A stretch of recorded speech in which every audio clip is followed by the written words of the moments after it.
Let's also connect to our application Pinecone configuration sum.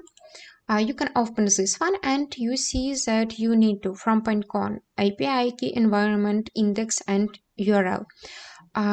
If you don't want to use our default database that named Chroma, if you think that Pinecone makes better embedding, that Pinecone find some indexes, vectors better than Chroma, you can connect Pinecone configuration on our application. Let's do this. So we can press there and go to Pinecone website. We can just log in. And there on the start page after login, you will see this page where it's choose you to create index. Press there. You can paste some name. Name doesn't matter, how you want. And dimensions is a really important part. It must be just with this value 1536 and nothing else. Just this value you must use on dimensions, and that's all. You need to press create index. After this, your index on initialization, you need to wait for complete settings from Pinecone side. You will see green light there when your index will be ready. But when we're waiting, we can set up all these configurations. You can copy host, paste it there near URL. You can copy environment, paste it there. Pinecone index, that's mean index name. And you need API keys. Go there on the left side menu, you see API keys and press copy value. And press it there. After that, we can save it. And all information about index you can find there.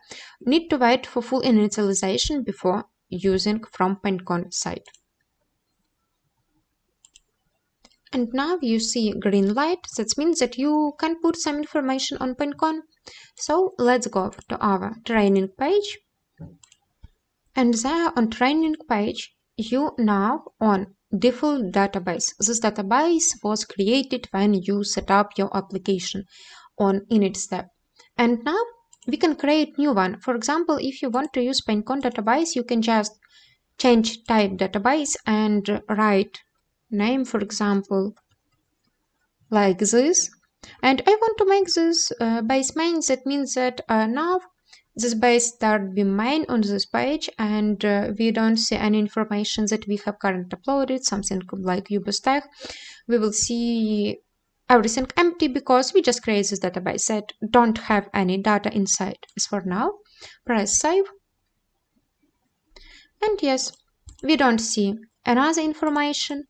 If we switch the on default, it's appear. We don't delete anything, we just switch between different database. And let's add some information there. For example, I want to use information from our documentations. The user can find information about workspace setting, how it's work, something like this. And I put my URL there and press train bot.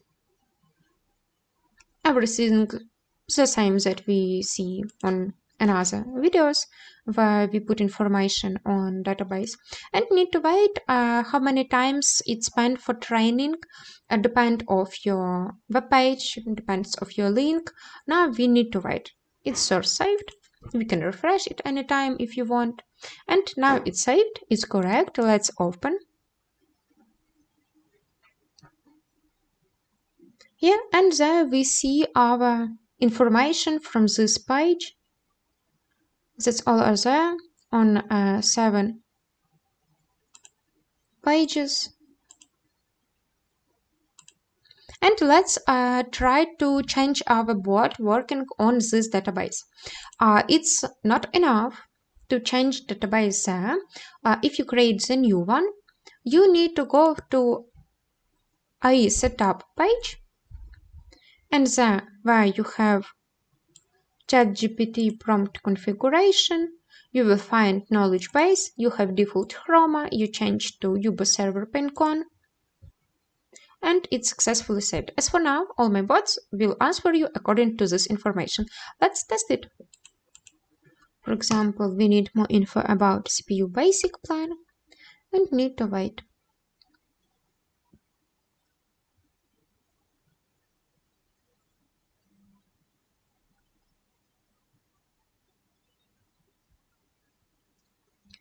And we see our information on language that we have selected, that answer length that we also have selected, and it's according about our prompt that we write there.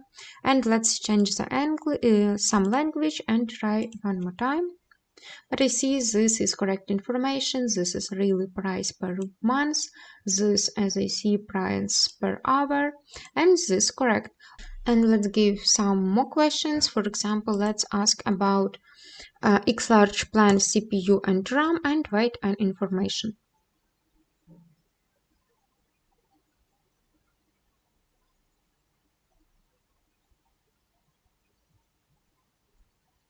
And we get our information that X large is 16 GB of RAM and 4 CPUs.